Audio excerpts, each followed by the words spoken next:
beaucoup scanné de plateformes de e-retail chinoises et on a observé un phénomène nouveau de très forte gamification autour du partage des données personnelles où par exemple tu vas gagner des points si tu partages non seulement ton email, mais aussi ton téléphone, mais aussi où tu habites, etc. Et cette gamification avec des techniques vraiment issues des casinos, hein, très clairement, où tu as ton petit shot de dopamine parce que hop, tu as une récompense. Donc voilà, tout ça est très très très pensé. Ça nous semble assez nouveau sur du e-retail. Ça va plus loin que les dark patterns qu'on a pu observer par le passé. Bonjour à tous et bienvenue dans AI Experience, le podcast qui démystifie l'intelligence artificielle. Je m'appelle Julien Rodelsperger et nous allons découvrir comment l'IA est en train de changer le monde.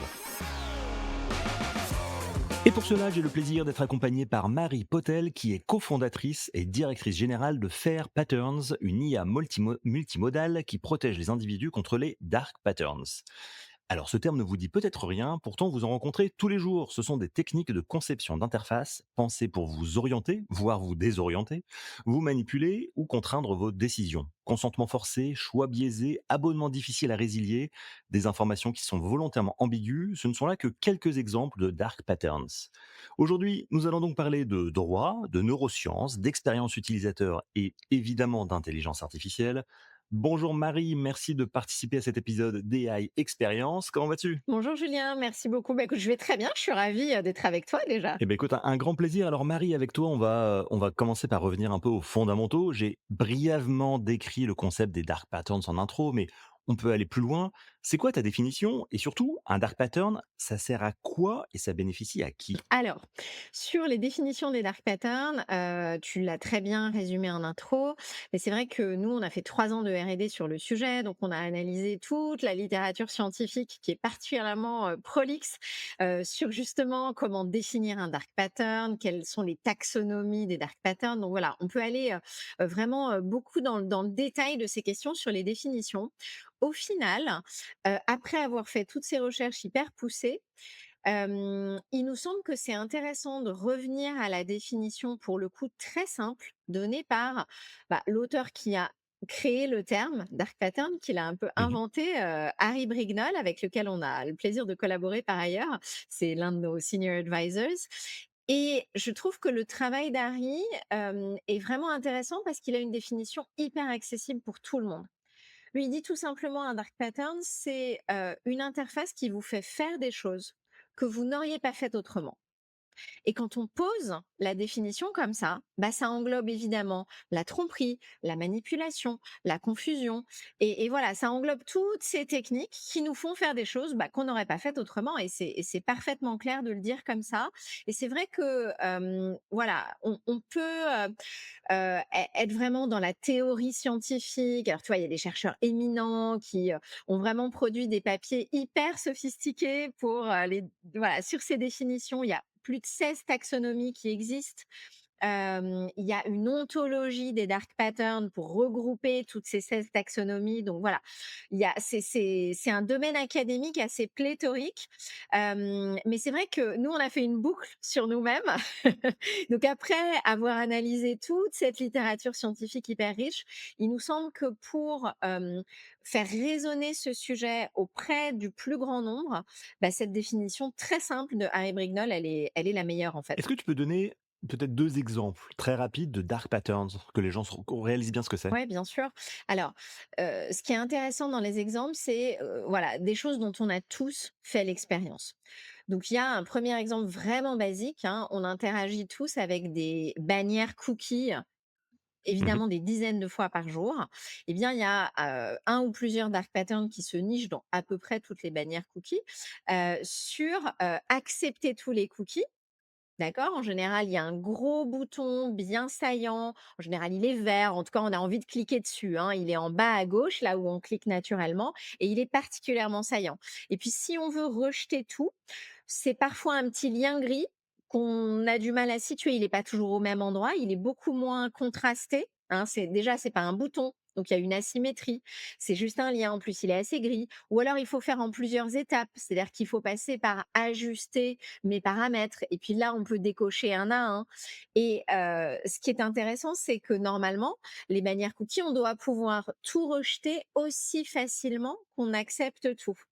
Et tant que c'est pas le cas, et ben, on est dans un dark pattern. Donc ça, c'est vraiment, un exemple très, très basique auquel on a tous été confrontés.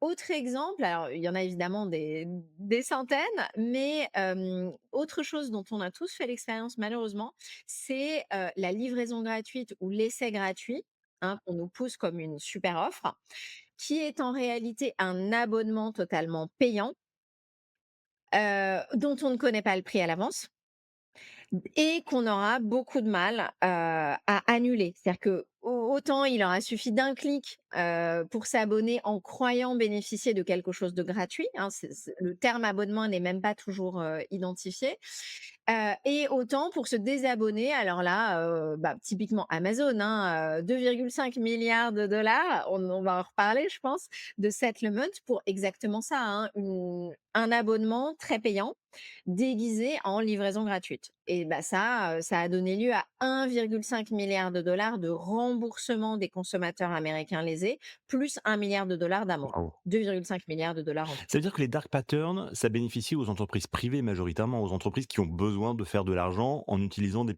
techniques un petit peu de manipulation, c'est ça, hein? Ouais, c'est une forme d'exploitation des utilisateurs où on Mmh. va finalement, où les entreprises vont exploiter les faiblesses cognitives des humains, à leur profit, en effet, dans une économie de l'attention où, bah, finalement, l'exploitation de nous tous, est devenue un petit peu la norme. C'est-à-dire qu'on exploite notre attention, ça c'est une chose, Mmh. mais on exploite aussi, voilà, nos faiblesses cognitives pour nous faire partager plus de données perso que ce qu'on aurait fait si on avait compris, pour nous faire payer plus cher, pour nous faire acheter plus et tout ça n'est pas du tout une fatalité. C'est-à-dire ce qu'on prouve, c'est que justement le monde digital et des produits, d'IA peuvent être, tout à fait rentables sans avoir cette forme d'exploitation des humains et au contraire, en étant fondés sur la transparence qui génère la confiance, qui génère une croissance durable.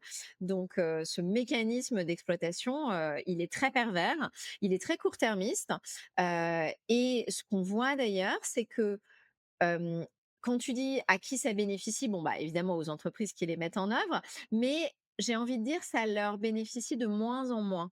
On a des données économiques, qu'on suit très précisément dans notre lab de R&D et on travaille aussi avec des économistes, par exemple le High Lab de HEC, ou Auxerra, à Bruxelles et leurs données montrent que les dark patterns, c'est de moins en moins rentable dans le temps.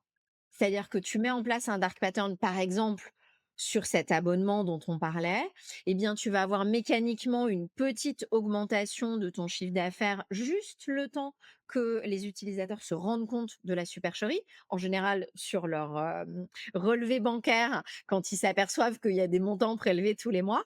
Mais à partir de là, bah, évidemment, ils vont se désabonner, et en plus, ils vont être furieux et en plus, tu te crées un risque juridique majeur. Et tout ça fait que ça se retourne de plus en plus contre les entreprises, avec l'action des régulateurs, mais aussi avec des actions de groupe.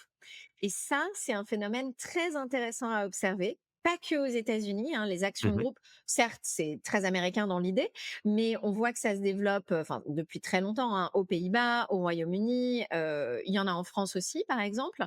Et ça, bah, ça vient entamer directement la supposée rentabilité des dark patterns pour les entreprises. Parce que si tu as, encore une fois, 3 mois de rentabilité de ton dark pattern, mais qu'ensuite, tu risques, 150 fois plus, en actions de groupe, en frais d'avocat, en risque réputationnel, plus en amende, bon, bah, clairement, c'est plus du tout rentable. C'est quoi le pire dark pattern que tu aies rencontré? Le truc où tu t'es dit: «Ah là, vraiment, ils ont osé, ils auraient vraiment pas dû» et potentiellement ça a pu leur retourner, se retourner contre eux? Alors, il y a évidemment plein d'exemples affreux auxquels je pense. Avant de te les donner, je voudrais juste préciser que, j'ai pas envie de faire une hiérarchie du pire. Parce que non, c'est important de le dire, Mmh. parce que la question, des dommages causés par les dark patterns, c'est une question scientifique, économique, juridique qui est assez complexe et tu vois, tu as plein de façons d'aborder le pire. Est-ce que le pire, c'est les pires dommages financiers? Et là, par exemple, bah, on pense évidemment à Amazon, hein, puisque 1,5 milliard de remboursements, ça veut quand même dire qu'il y a 1,5 milliard qui ont été dépensés sans le vouloir. Ça se pose là. Donc voilà, le pire dommage financier mis à jour, hein, prouvé à ce jour, bah, c'est ça. Mais tu pourrais aussi raisonner en pire dommage pour la vie privée. hein, parce que tu as, par exemple, parce que des mineurs auront partagé leur géolocalisation pour supposément trouver leurs amis, hein, et puis, bah, ceux qui les ont trouvés, c'est pas que leurs amis, c'est aussi tous les data brokers de la terre. Mmh. Voilà. Alors voilà, il y a, pour moi, cette question, elle est pas, pas du tout subjective. Il est important d'avoir une démarche très, scientifique, rigoureuse, économique pour, vraiment quantifier les dommages causés aux Mmh. utilisateurs. Pour autant et pour tes auditeurs, je vais te donner quelques exemples qui, moi, à titre personnel, m'ont particulièrement choquée. Hem, Typiquement, dans notre lab de R&D, on est tombé un jour, il y a de ça, ouais, peut-être 2 3 ans, sur un exemple dans le secteur de la santé où pour accepter l'offre d'abonnement à une app de santé, bah, il y avait le bouton classique, «Yes, I want it» ou quelque chose comme ça, «Oui, je le veux» et puis pour décliner l'offre, le bouton pour décliner s'appelait «No, I would rather bleed to death». Non, je préfère me vider de mon sang. Oh mon Dieu. C'est extrêmement violent et on s'est dit: «Mais qui qui a pu penser à ça un jour?» C'est monstrueux. Donc voilà, ça nous avait choqués. J'ai vu récemment, heu, autre chose, hem, tu sais, on a, quand on clique sur un bouton, et bien, il y a un nouveau type de dark pattern qui te fait croire qu'il y a un petit cheveu, il y a un petit poil, Ah oui, je vois, sur oui. le bouton. Alors tu vas essayer de l'enlever, parce qu'évidemment c'est un réflexe, hein, d'enlever les petits trucs, et en essayant de l'enlever, tu vas cliquer dessus. C'est D'accord. Donc là, on est sur les complètement écrans débile. tactiles, hein, Voilà. évidemment. Donc je sais pas si on appelle ça le clique-cheveux ou j'en sais rien. Je sais pas qui a créé ça non plus. Mais c'est évidemment, tout à fait pernicieux et puis on a créé là, ces dernières semaines, un observatoire des dark patterns, qu'on va, publier dans les semaines à venir, où là, on fait des scans systématiques, voilà, de sites entiers, de secteurs entiers sur, des juridictions particulières. Et dans ce cadre-là, on a, beaucoup scanné de plateformes de e-retail chinoises, Mmh. plusieurs d'entre elles et on a observé un phénomène nouveau de très forte gamification, autour du partage des données personnelles où, par exemple, tu vas gagner des points si tu partages non seulement ton email, mais aussi ton téléphone, mais aussi où tu habites et cetera. Hem Et cette gamification avec des techniques vraiment, issues des casinos, hein, très clairement, où, tu as, ton petit shot de dopamine, parce que hop, tu as une récompense, donc voilà, tout ça est très, très, très pensé. Ça nous semble assez nouveau sur du e-retail. Voilà, ça va plus loin que les dark patterns qu'on a pu, observer par le Donc en passé. fait, tu transformes une expérience d'achat en expérience de jeu. Du coup, tu as plus la notion du temps et tu es incité à cliquer, à rester sur l'app et cetera, c'est ça? C'est ça. Et puis à partager un maximum, à Ouais. t'abonner au supposé programme de fidélité qui est censé te faire économiser de l'argent. Et on sait bien quelle est la réalité économique derrière. Tu n'économises rien, c'est toi qui payes puisque ce programme de fidélité est en réalité un abonnement, encore une fois. Mais ça t'est présenté comme le deal du siècle, d'économiser je ne sais pas combien par mois. Donc tout ça est très pernicieux. Et encore une fois, tout ce qui s'appuie sur les ressorts qu'on trouve dans les casinos, hein, comme tu l'as rappelé, on perd la notion du temps, on est complètement accro aux shots de dopamine et donc on peut plus s'arrêter. Bah, c'est pas là par hasard. D'accord. Dans une moindre mesure, ça me fait penser à l'application Substack, je ne sais pas si tu connais, Ouais. où quand tu t'abonnes à un créateur de contenu, par défaut, ensuite, il te propose de suivre automatiquement 5 ou 6 autres créateurs de contenu avec des cases précochées et si tu cliques un peu vite, d'un seul coup, tu te retrouves abonné à, 10 ou 15 comptes alors que tu voulais juste t'abonner à un seul compte. C'est hyper marrant que tu parles de ça parce que je me suis abonnée au compte Substack, d'une professeure de droit que j'admire beaucoup, le docteur Nita Farahani à Duke. Ses cours sont absolument excellents, j'encourage tout le monde, par ailleurs et en plus, elle a eu l'excellente idée de donner accès quasi gratuitement. Il y a un tout petit abonnement, alors vraiment c'est minime, Mmh. et dans son cas, il y a rien de trompeur. En revanche, en effet, j'ai fait exactement l'expérience que tu viens de décrire, c'est-à-dire que je me suis abonnée à son compte, bah, en le voulant, bien sûr et comme toi, j'ai fait vite parce que c'était le week-end et cetera et je me suis retrouvée bombardée. Alors, c'est pas très grave, Mmh. et beaucoup moins grave que d'autres dark patterns qu'on a vus, mais oui, bah, c'est quelque j pour revenir à la définition des dark patterns, je ne me serais pas abonnée au Substack de ces personnes consciemment, voilà, donc c'est quelque chose que j'ai fait sans le vouloir. D'accord, intéressant. Alors, on va parler d'intelligence artificielle, évidemment, c'est le but du podcast. Est-ce que tu peux essayer de m'expliquer la relation qui existe entre l'intelligence artificielle, ou même l'IA générative, et les dark patterns? On s'en sert pour attaquer ou pour se défendre? Alors les 2, mon général. Mmh. Et donc le rapport entre, les dark patterns et l'IA, il se situe à plusieurs plans. On a des chercheurs, il y a à peu près 1 an, qui ont fait une expérimentation, où ils ont prompté l'un des plus grands LLM, bon en l'occurrence c'est GPT, mais je pense que les résultats auraient été, similaires avec un autre LLM. Ils ont prompté donc, GPT en l'occurrence pour créer, je crois que c'était un nouveau parcours d'achat ou un nouveau parcours d'abonnement en ligne, quelque chose comme ça. Sans que le prompt ne mentionne le fait de créer des dark patterns. D'accord? Le prompt, c'était juste créer un nouveau parcours, d'achat ou d'abonnement, voilà, évidemment pour, maximiser, les revenus, bon ça voilà, mais il y avait pas du tout, créer des dark patterns dans le prompt. Eh bien, ce que le LLM a fait, c'est qu'il a créé le fameux parcours bourré de dark patterns et ça s'explique très bien. Pourquoi? Parce que les LLM sont évidemment entraînés sur tout internet, hein. Ça, c'est, la mécanique habituelle. On sait très bien que, voilà, il y a du web scraping, en gros, ils downloadent tout internet à intervalles, périodiques. Ils enlèvent un certain nombre de contenus, au titre de l'AI safety, mais ils n'enlèvent pas les dark patterns. Ça, on le sait et donc ce qui se passe, c'est que comme il y a à peu près 97 des sites qui contiennent des dark patterns, ça c'est les chiffres en Europe, selon la Commission européenne. Attends, juste faire une 4 pause. Ouais, 97% des sites en Europe contiennent des dark patterns? ouais, c'est une étude de 2022 de la Commission européenne qui Waouh! dit très exactement 97 des sites préférés des consommateurs européens contiennent au moins un dark pattern et en général plusieurs. Donc ça, c'est en Europe. Au Japon, c'est 90. Aux États-Unis, c'est 76 selon la FTC. Quoi qu'il en soit, il est certain qu'il y a une prévalence très forte, hein, on pourrait dire à la louche, 85 en moyenne, hein, à peu près.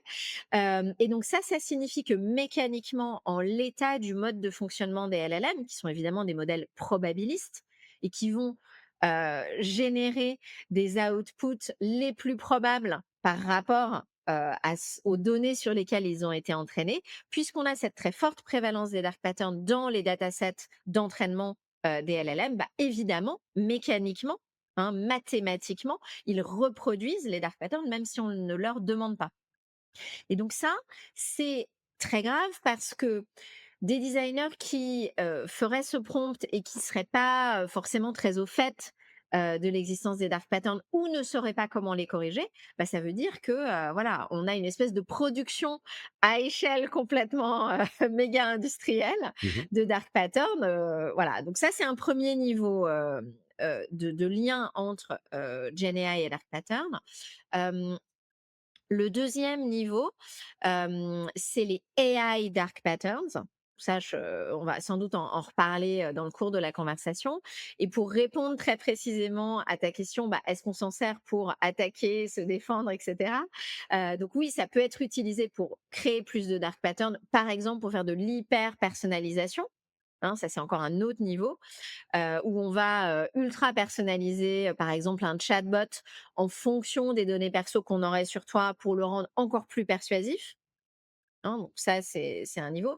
Maintenant pour se défendre, bah, nous évidemment, c'est notre projet et ce qu'on a créé avec Fair Patterns, c'est une IA multimodale, qui est le résultat de nos 3 ans de R&D et qui vient scanner les sites, les apps, les réseaux sociaux pour non seulement identifier tous les dark patterns qui y figurent, mais aussi identifier toutes les violations juridiques auxquelles ça correspond, hein, parce que tout ça est illégal, hein, accessoirement. On n'en a pas encore parlé, mais c'est complètement illicite. Et puis surtout, notre IA, elle vient proposer une remédiation sous forme de Fair Pattern, donc une interface qui a été conçue pour permettre à chacun, aux utilisateurs, de faire leur propre choix libre et éclairé. D'accord, donc ça veut dire que ta solution, elle fait quoi? Elle scanne des sites et elle détermine un peu un score de qualité, c'est ça, au niveau des dark patterns? Alors, on n'a volontairement pas fait de scoring pour l'instant. En fait, on crée, des sortes de rapports interactifs pour nos clients où ils vont avoir alors toutes les stats, tu vois? Tout par exemple, il y a, 85 dark patterns sur ce site qui sont Mmh. répartis en 3 parcours utilisateurs avec jusqu'à, 5 dark patterns sur une même image. Tu vois? Donc tu as des stats comme ça. Ensuite, sur chaque image, donc il y a évidemment le screenshot et là, tu vas avoir le ou les dark patterns qui y figurent.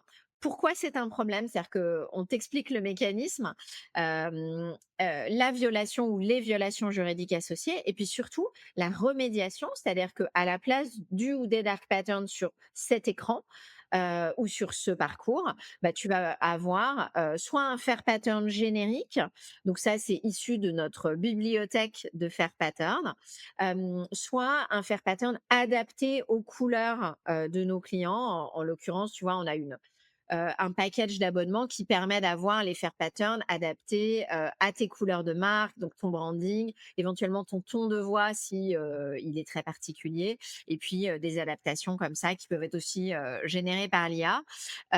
Ou alors c'est toi qui les adaptes, parce que tu es un designer et tu as envie de conserver, la partie, créative, D'accord. sur tes J'ai maquettes. l'impression en t'écoutant que quelque part l'IA est meilleure que les humains pour exploiter nos biais cognitifs. Parce qu'elle a été entraînée sur des bases de données immenses et elle est quelque part un peu plus perverse dans la capacité à créer des dark patterns. Je me trompe? Alors, c'est des termes qui sont compliqués à employer quand on parle d'IA, puisque un Mmh. modèle mathématique peut pas être pervers, hein. La perversion, c'est aimer faire souffrir les autres. Les LLM, ils aiment rien, hein. Ils sont pas C'est vrai. capables de ni d'aimer, ni de détester, ni quoi que ce soit. Donc encore une fois, c'est vraiment, des modèles probabilistes qu'il faut bien considérer comme tels, hein, sont des modèles mathématiques.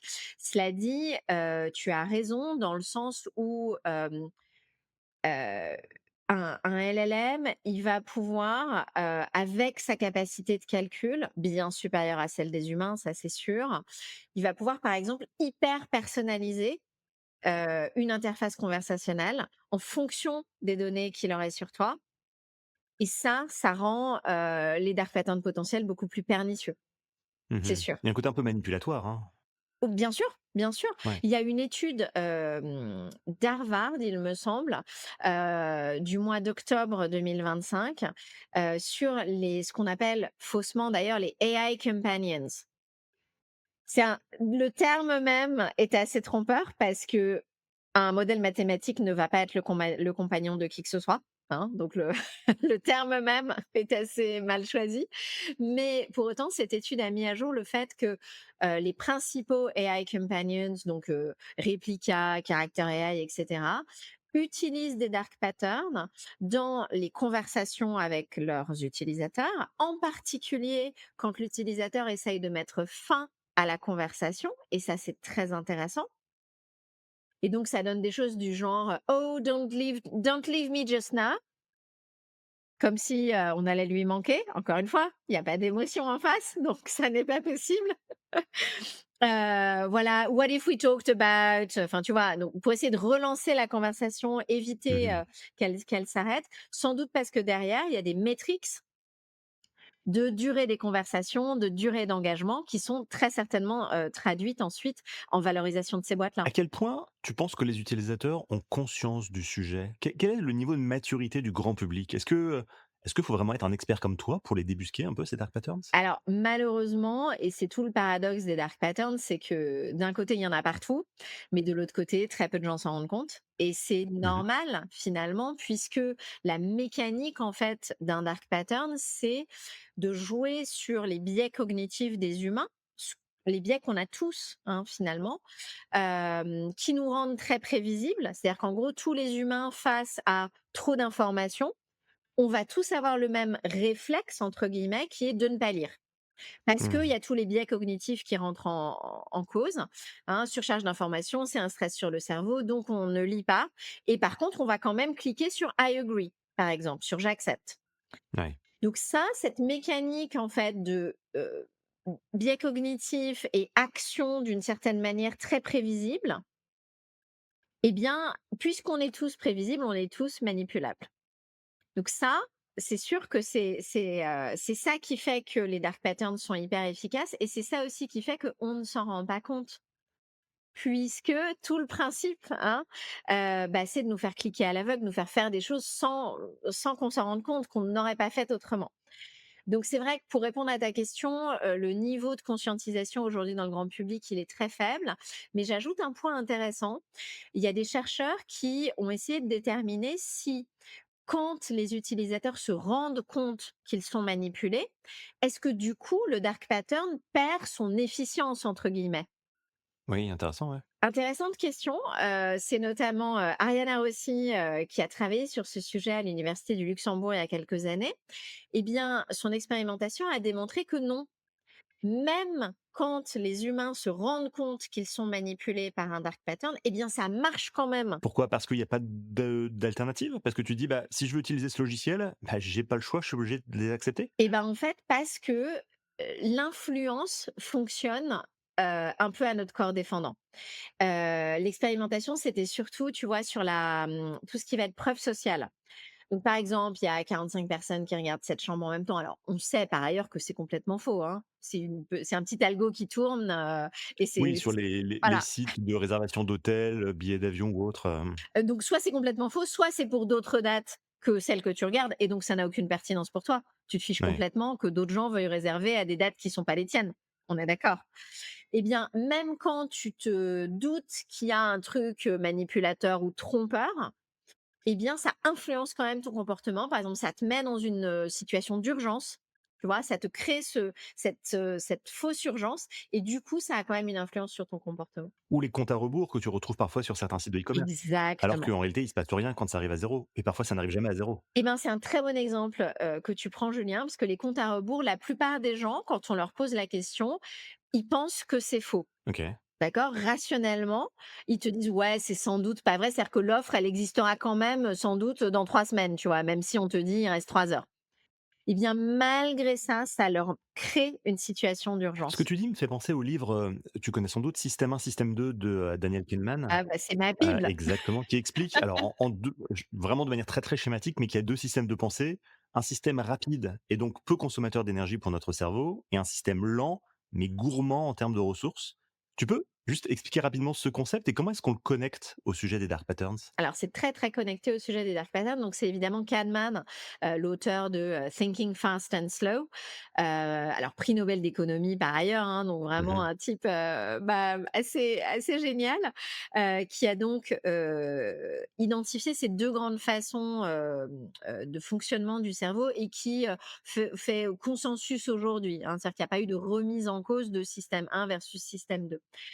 Donc ça, c'est vraiment la doctrine majoritaire aujourd'hui sur, comment, notre cerveau fonctionne. Hem, le principe, en fait, c'est que le cerveau, il est, un petit peu, hem, je vais dire paresseux. Alors c'est pas le cas, mais c'est juste pour, donner une image, facile à comprendre. En gros, par défaut, notre cerveau, il va toujours essayer d'économiser de l'énergie. Pourquoi? Bah, parce que, on a le cerveau a besoin, d'avoir une réserve d'énergie disponible, pour, en cas de danger imminent et pour être capable d'opposer à un danger imminent, la réponse basique, fuir ou se battre. Dans les 2 cas, tu as besoin de mobiliser très vite de l'énergie, et donc il y a besoin de cette réserve pour le cas Mmh. où, un dinosaure nous attaquerait, c'est comme ça que voilà, ou aujourd'hui un danger, actuel. Ça, le fait que le cerveau souhaite par défaut, enfin soit configuré par défaut pour économiser son énergie, ça signifie que par défaut, il va plutôt avoir recours au système 1, puisque comme tu l'as très bien rappelé, il est peu consommateur en énergie, le système 1. Mais pour finalement qu'on puisse avoir une réaction, adopter un comportement sans consommer trop d'énergie, eh bien le système 1, il s'appuie sur les biais cognitifs pour agir. Donc les biais cognitifs, bah, il y en a plus de 180 qui ont été, mis à jour dans la littérature scientifique. Et ça, comme on se le disait tout à l'heure, le lien avec les dark patterns, c'est que ça va faire les biais cognitifs, ça fait qu'on va tous avoir la même réaction face à une situation donnée. Ce qu'on disait tout à l'heure sur les compteurs d'urgence. Ça joue sur le biais d'aversion à la perte. Notamment, ça joue sur plein d'autres biais, mais notamment le biais d'aversion à la perte. Nous tous, les humains, on déteste perdre. Donc si on nous présente quelque chose comme une perte, ça va avoir un certain nombre de conséquences sur nos comportements. Et encore une fois, on va pas du tout s'en rendre compte, hein, pour revenir à ta question. C'est juste un exemple. Mais donc, voilà, comme les dark patterns manipulent tous ces biais cognitifs, le lien se fait comme ça. Et ça s'oppose au système 2 qui, comme tu le rappelais, est plus consommateur en énergie, mais c'est là où finalement on prend des vraies décisions On prend le réfléchies. temps de lire, on analyse, on rationalise les On prend choses, le temps de lire, on analyse. Et c'est ça qui, par exemple, nous permet de résoudre un problème de Ça maths. veut dire que quand on est sur le web, on devrait être en système 2 en permanence, mais on se fait un peu manipuler, quoi. Alors, c'est pas possible d'être en système 2 en permanence. Ça nous créerait une surchauffe, abominable, hein, et c'est pas pour rien qu'il y a les 2 modes de fonctionnement, tu vois? C'est aussi Mmh. utile, bien sûr, de temps en temps d'être en système 1. Donc on peut pas être en système 2 tout le temps. En revanche, nous, dans nos travaux de recherche, ce qu'on a essayé de faire, quand on a créé le concept de faire pattern, c'est d'essayer au moment où une décision doit être prise, bah, d'activer le système 2 pour que cette décision soit une vraie décision, soit un vrai choix, et que du coup, bah, ça soit porteur de sens et qu'on ait été, en capacité, bah, d'analyser l'alternative, hein, et du coup de faire un vrai choix en conséquence. L'idée n'est pas du tout d'être en permanence en système 2, uniquement quand on doit prendre des décisions qui sont importantes, qui le méritent en Ouais, je fait. comprends, ouais. Qui sont tes clients avec qui tu travailles? Alors si tu peux pas donner de nom, peut-être des secteurs d'activité ou des. Alors, on a la chance de travailler, hélas, voilà, il y en a un dont je peux donner le nom, ils nous y ont autorisé. On a la chance de travailler avec HP, Mmh. qui, vient d'équiper tous ses designers avec notre plugin Figma, qui permet aux designers de scanner leurs maquettes, avant la mise en ligne pour s'assurer de l'absence, de dark pattern éventuel. Un peu comme, les designers feraient un scan d'accessibilité finalement. Tu vois? C'est un peu la même logique et l'idée c'est, voilà, avant que ce soit live, avant que ça crée des dommages et des risques Mmh. juridiques accessoirement, on permet à chaque designer de faire ce check, et d'avoir à la fois des recommandations, pour qu'ils puissent remédier tout seuls s'ils le souhaitent avec leur propre créativité, ou d'avoir, bah, un faire pattern généré, automatiquement si ça leur plaît comme ça, et d'avoir aussi, de façon très résumée, les principaux risques juridiques. Et c'est très important aussi dans la formation des designers. Il ne s'agit pas de transformer les designers en juristes, c'est pas le point, mais voilà, qu'ils se rendent compte parce que souvent les designers ont l'intuition que c'est sans doute pas tout à fait la bonne chose à faire.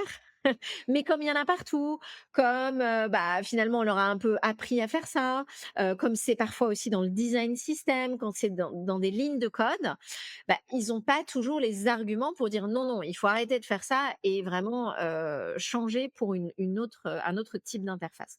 Puis tu peux avoir aussi une forme de pression du directeur commercial, du directeur marketing, des équipes qui disent: «Non, faut pousser vers cette direction-là». Exactement, donc dans le Figma plugin, on leur donne aussi, des petits éléments, d'argumentation finalement. Ça Mmh. peut être des éléments économiques, ce genre de choses. Donc voilà, ça c'est un exemple de client. Après on a beaucoup de e-retailers, forcément. Alors pas pour dire qu'ils remédient absolument tout, hein, donc en gros ces e-retailers, ils vont, scanner, ce qui est déjà live, d'accord? Nous, on donne une remédiation complète, bien sûr, mais ensuite ils activent. Alors, dans ce qu'on a vu, jusqu'à présent, ils activent jamais tout, à notre, regret, mais voilà. Mais disons qu'on est déjà content quand on arrive à faire du 80-20 à peu près. Mais c'est vrai que l'outil est entre leurs mains, l'outil pousse une remédiation complète et ensuite Mmh. c'est évidemment le client qui décide.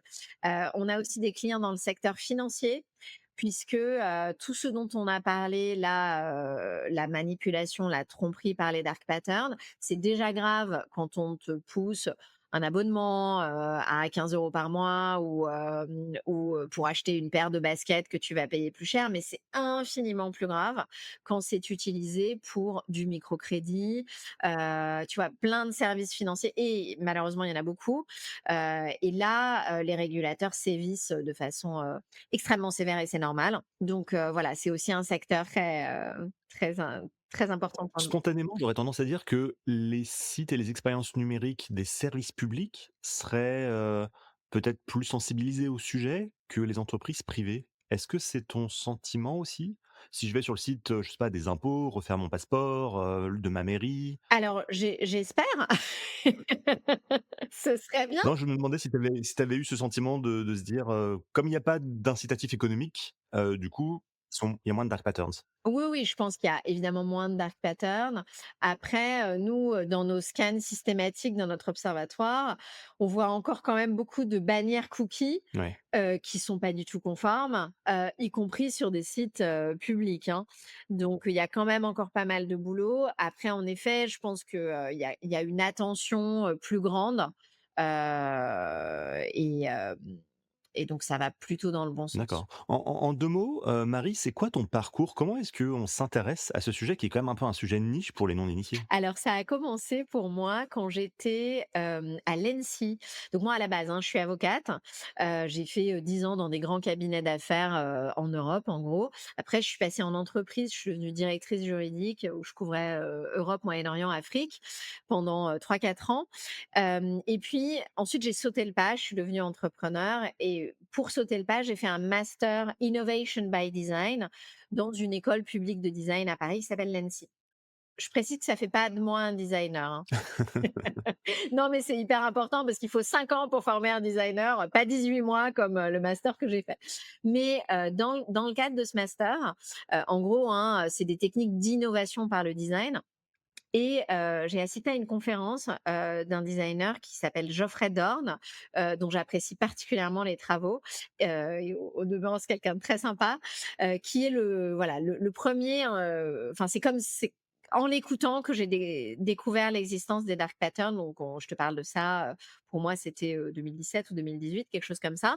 J'en avais pas conscience avant et moi, en fait, la première question que je me suis posée quand j'ai compris la mécanique des dark patterns, je me suis dit: «Mais, bah, si il existe des dark patterns, c'est quoi l'inverse d'un dark pattern? Il y a forcément l'antidote, il y a forcément la contre-mesure quelque part». Et c'est comme ça que j'ai entamé la conversation avec Geoffrey à l'époque et donc je lui pose la question: «Mais donc, c'est quoi l'inverse d'un dark pattern?» et il me dit: «Ah bah, j'en sais rien, très bonne question Marie, mais bah, je sais pas», et de là, je me suis mise à explorer, et en 2023, j'ai créé le lab de R&D spécialement dédié à cette question. C'est comment, notre question de recherche, c'était comment est-ce qu'on peut lutter à l'échelle contre les dark patterns et trouver du coup une contre-mesure. Et c'est comme ça que le concept de Fair Patterns a été créé, puis la bibliothèque, puis l'IA multimodale. Donc tu as un parcours qui est à la fois, juridique, avocate, entrepreneuse, tu connais le monde corporate, le design, Ouais, tu ouais, vraiment c'est à la ça. convergence en fait de toutes les forces qui font les dark patterns, hein. Mais c'est ça qui m'intéresse en fait, c'est vraiment le côté pluridisciplinaire et c'est aussi comme ça que j'aime travailler, je t'avoue, avec plein d'experts différents qui chacun vont apporter leur point de vue. C'est ultra complémentaire. Moi, j'adore bosser avec, des experts en neurosciences, évidemment des, UX, strategists. J'ai la chance d'avoir 2 associés au sein de Fair Patterns qui sont, un peu des petits génies de la Gen AI et de l'éthique de l'IA. Ça, c'est hyper, hyper important.